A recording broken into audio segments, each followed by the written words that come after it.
తీర్పిచ్చింది కాబట్టి మీ further step మీరు ఒక రాజకీయ పార్టీని పెట్టబోతున్నట్టు ఒక సూచనగా వచ్చింది. జస్ట్ దాని దగ్గర అంటే ఇది గుంటూరులో వర్గీకరణ వ్యతిరేకంగా పెట్టిన మొట్టమొదటి సమావేశం అండి. అంటే రాజధాని జిల్లాలో పెట్టిన మొదటి సమావేశం. ఈ సమావేశంలో వచ్చినటువంటి అందరూ కూడా ఈ వర్గీకరణకి వ్యతిరేకంగా వచ్చిన వాళ్ళు. మా పాయింట్ ఏంటంటే భారతదేశంలో అన్ని పార్టీలు ఈ వర్గీకరణని వ్యతిరేకిస్తూ ఉన్నాయి. భారతదేశంలో ఉన్న మాలమాదికులందరూ కూడా ఈ వర్గీకరణని వ్యతిరేకిస్తూ ఉన్నారు.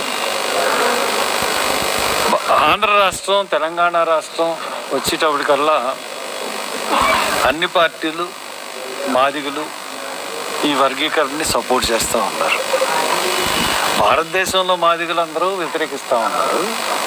ఆంధ్రప్రదేశ్, తెలంగాణలో మాదిగులు సపోర్ట్ చేస్తూ ఉన్నారు. ఈ ద్వంద్వ విధానం ఏంటో అర్థం అవని పరిస్థితి ఈ రోజున దేశంలో నెలకొంది. ఇప్పుడు ఈ రాష్ట్రంలో చంద్రబాబు నాయుడు కుట్ర వల్ల ఈ వర్గీకరణ అంశం అన్నది పుట్టుకుని వచ్చింది.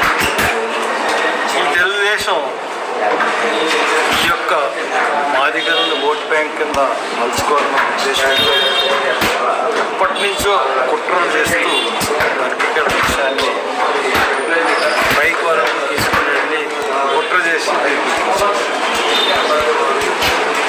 ఆ వలలో అన్ని తక్కిన పార్టీలు కూడా పడిపోయి చంద్రబాబు వలలో వర్గీకరణ అంశాన్ని ఏ పార్టీ కూడా వ్యతిరేకించకుండా ఈ ఆంధ్రప్రదేశ్, తెలంగాణలో ఉన్నాయి కాబట్టి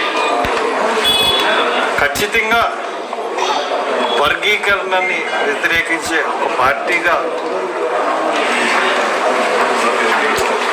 సమకాలికులందరినీ, ఈ వర్గీకరణ వ్యతిరేకవాదులందరినీ, ఇటువంటి అభిప్రాయం కలిగిన అన్ని కులాల వారిని కూడా కలుపుకొని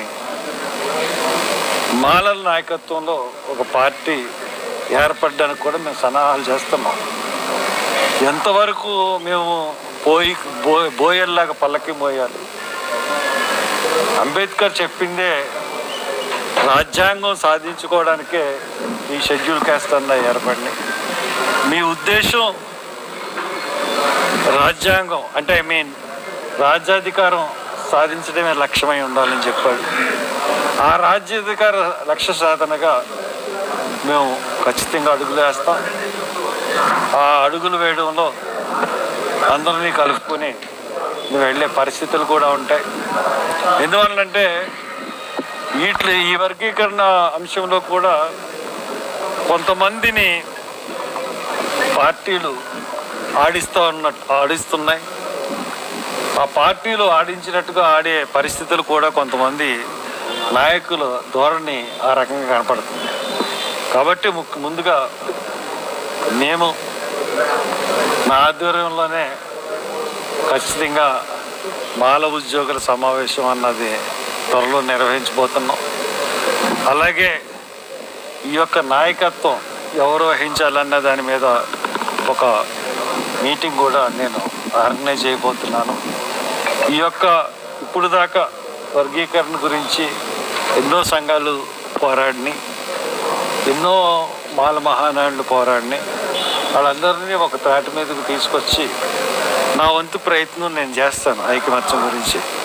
దాని తర్వాత ఆ కార్యాచరణ వాళ్ళకి అప్పచెప్పి వాళ్ళ వెనకాల నేను ఉంటాను. ఈ పార్టీ విషయంలో కూడా ముందుకు వెళ్తానని తెలియజేస్తూ సెలవు తీసుకుంటాను.